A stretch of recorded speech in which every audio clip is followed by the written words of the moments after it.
Welcome to Helsingborg, Sweden, not to be confused with Helsingborg, Denmark, just minutes away across the strait. I'm an American journalist and I've been coming here for years and I'd love to show you around. Let's take a quick look at Helsingborg and then go explore all that this region has to offer. One of Sweden's oldest cities, Helsingborg was settled nearly 1,000 years ago. Though I love the history, it's the active lifestyle and accessibility that brought me here. From the beautiful North Harbor with its charming waterfront, to the Dunkers Cultural Center designed by famed architect Kim Udsen, to the 14th century St. Mary's Church, Helsingborg offers a lot in a small space. You can shop for international and brand names on Sweden's oldest shopping street, and that's just steps away from the North Harbor. At the end of the shopping street is Helsingborg's centuries-old medieval fortress, Skane. Walk up to the top where the views are breathtaking. On clear days, you can see as far as Copenhagen, and you can always see beautiful Helsingborg down below. Just 3 miles north of Helsingborg is a palace with a special story. Welcome to Sophia Row. My host here is Annika Malgren. She's the manager of the palace and its beautiful gardens, and she's volunteered to show me around. Sophia Row was named Europe's most beautiful garden in 2010, thanks to the more than 500 varieties of rhododendrons and abundant roses and dahlia. Sophia Row also hosts garden festivals and outdoor summer concerts during the spring, summer, and fall. In 1864, Sweden's Crown Prince Oscar purchased land here to build a summer castle for his wife Sophie. Sophia Row looks across to Hamlet's castle in Denmark. So now we're in the King's former dining room, and this is an award-winning restaurant. In fact, it's won many awards. And we're about to enjoy some food produced with local ingredients from the Northwest Skane region. So, bon appetit. This part of Sweden is known for its farms and rich culinary heritage, and having lunch at Sophia Row was the perfect way to end a few hours in this beautiful park and palace. I'm in Fredriksdal. This is an open-air museum, and basically you'd come here to see and to experience how life has been lived in Sweden throughout the centuries. We're going to go inside and meet our host Charlotta, who's going to treat us to a traditional Swedish fika and to tell us stories about superstitions and how herbs played a role. Only a few minutes from Helsingborg's North Harbor, Fredriksdal allows you to see a variety of landscapes in South Sweden and to learn more about the region's kitchen gardens.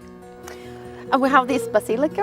Okay, so that's basil. How is that used? Yeah, well, you have the girl now. It's 1850, and she's so happy with this man, and she wants to keep him. Every day before he goes to the fields, she takes the basilica and she put it in his clogs, and he will always come back.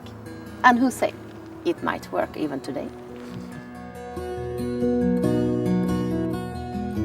Charlotta and I continued our stroll. Fredriksdal is actually larger than Stockholm's well-known Skansen. It was a gorgeous September day, and we found a lovely table along a path in the woods where we sat down for coffee and Swedish cinnamon buns called kanelbulle. The Swedes call this tradition fika, and it's certainly something you'll want to experience. It's basically taking time to appreciate life with others. Our next stop was the Old Town Quarters. Historic buildings were brought here from Helsingborg city center for preservation. It's like a stroll along Nostalgia Lane. Could I ask, what is it you love about working at this place? Oh, wow, it's a lot of things. It's pretty all year round. The nature is fantastic and the culture is interesting. There's always some story you can tell. Yeah. And I keep learning new things. That's most important. Well, thanks, Charlotte, for showing me Fredriksdal. You're welcome back. Yeah, thank you. Okay.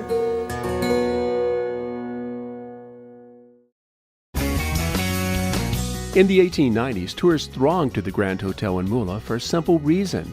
Men and women could swim together on a common beach. Mulla is the birthplace of Swedish Zen. Our reason for coming here, though, was to experience Kullaberg, a nature reserve. Kullaberg is an outdoor playground with one of the best golf courses and with the best views in all of Sweden. The expansive peninsula, characterized by its rugged coast, offers trails for hiking and for mountain biking. Described as a compact New Zealand, Kullaberg also offers a variety of water sports, including the extremely popular porpoise safaris.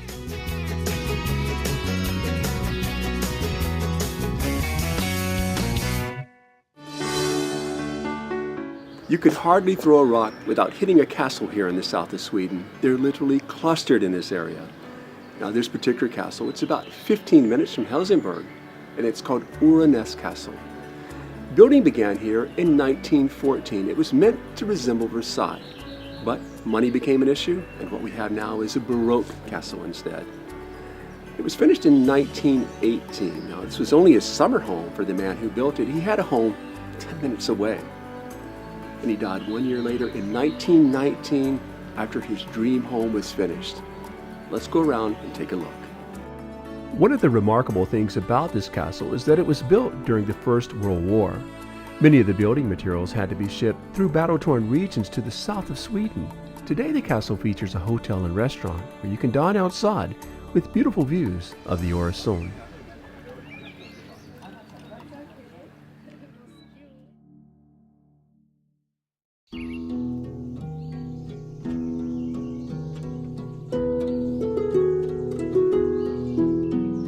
So now I'm in Söderåsen. It means South Ridge, and this mountainous region is actually a national park. There's a lot to explore here, but before I take you on that journey, I'm going to head up and have lunch with my friend Frida. You wouldn't expect to find some of the region's best dining at a national park, but Frida and I enjoyed a delicious lunch, and we couldn't have asked for a better table. There's a lot to explore here on a variety of trail systems that range from short strolls to day-long hikes. We began with a walk around the lake, situated among the highest ridges in the south of Sweden.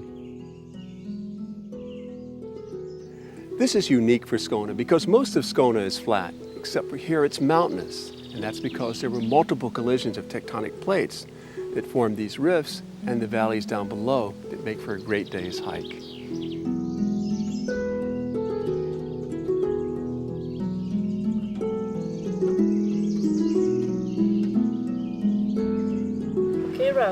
Here's a freshwater well. Okay.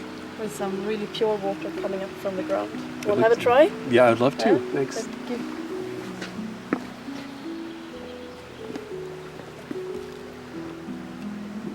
Please. Thank you. Taste.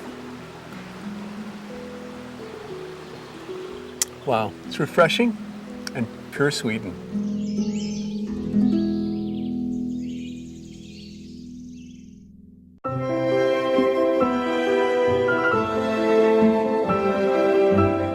Today it's all about cycling and the stars. I've just stepped ashore on the island of Ven, situated between Denmark and Sweden, and the way to get around here is on a bicycle. I'm going to go pick up one now, and I'm going to pedal to a place that honors a man whose whole life was spent gazing up at the heavens. You'll have plenty of bikes to choose from when you arrive on the island, so grab a bicycle to pedal past gorgeous countryside on roads that are mostly free of automobiles. Biking's a fun way to get around Ven. You'll find the pedaling easy and enjoyable, and there's no better way to get to where you're going on the island than on two wheels.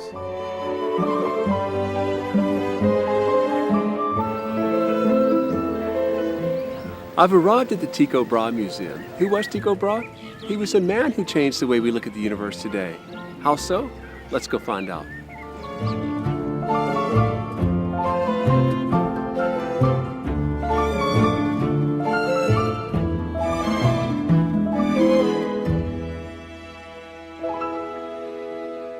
So Matthias, what is it that makes Tycho Brahe so important to our history today? Well, first of all, he's a person living on this island for 21 years during this second part of the 16th century. And he became famous because he was the one making world's history's most accurate astronomical observations on this island during 21 years. And he had assistants coming from all of Europe to study together with him. And he was absolutely the most famous Dane in Europe at that time. Before leaving the Tycho Brahe Museum, I headed across the road for a look in the observatory, where Tycho performed most of his groundbreaking work. It was a good ending to a fun day in Ven. My next stop was the Citadel in Landskrona. It was built as a fortification in the mid-1500s, but it later became home to some gruesome characters. The Citadel served as a prison during the 18th and 19th centuries. Situated directly across the island of Ven, Landskrona Citadel is well worth a visit. We drove along some of the most beautiful highways in southern Sweden. We passed through Torekov, a charming fishing village that's also a thriving summer resort. We also stopped at Helsingborg, another nature reserve where the famous Swedish director Ingmar Bergman shot parts of his film The Seventh Seal. We had a fika at Plakorna Lundgren, where one of Sweden's former kings enjoyed the vanilla hearts cake, and so did we. And then we headed to a special farmhouse where an opera singer once lived. She once told an interviewer that she began to sing before she could walk. She grew up in this farmhouse in this beautiful countryside, and I'm talking about Birgit Nilsson, a farm girl who went on to become one of the world's most famous sopranos. This spot is now a museum and also her old home.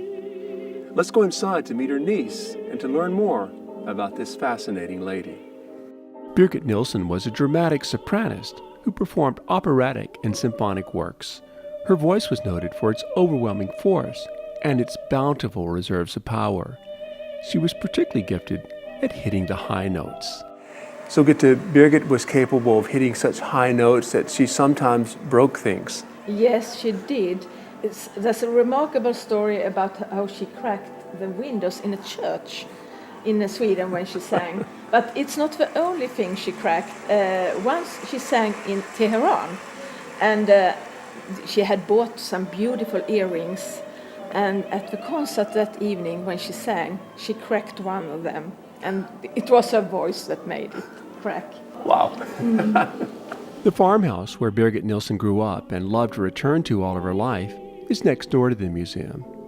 We went inside to see it just as Birgit had left it when she died on Christmas Day in 2005 at the age of 87.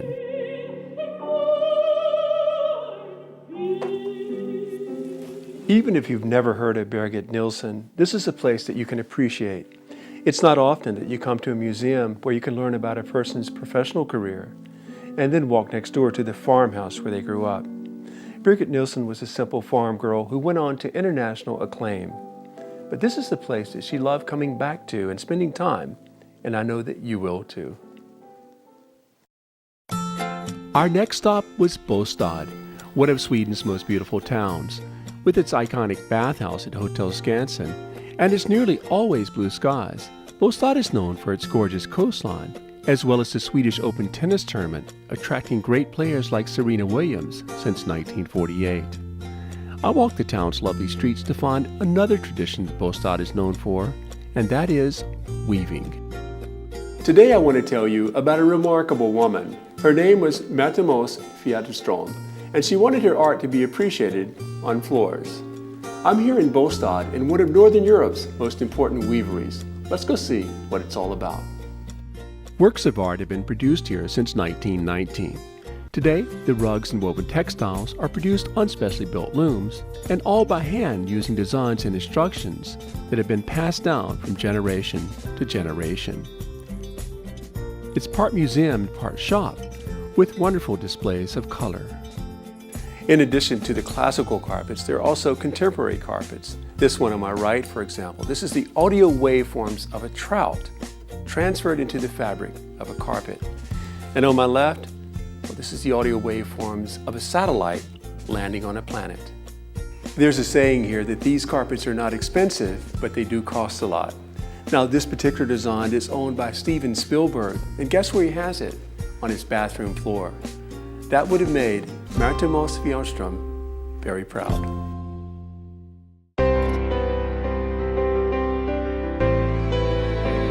From beautiful palaces and sprawling gardens to nature reserves perfect for soft adventure, to open-air museums that present the best of Sweden's storied traditions and sites that celebrate her gifted performers and artists, Northwest Skane has a lot to offer, and it's all easily accessible from one of the most charming towns in all of Sweden, Helsingborg, a beautiful seaside town just an hour from Copenhagen at the narrowest part of the strait that separates Sweden from Denmark. We've only been able to show you a little of all that you can do when you visit this region in the south of Sweden. Make sure that your next cruise ship visit calls on Helsingborg, Sweden. I'm Ralph Grizzle, and I'll see you next time.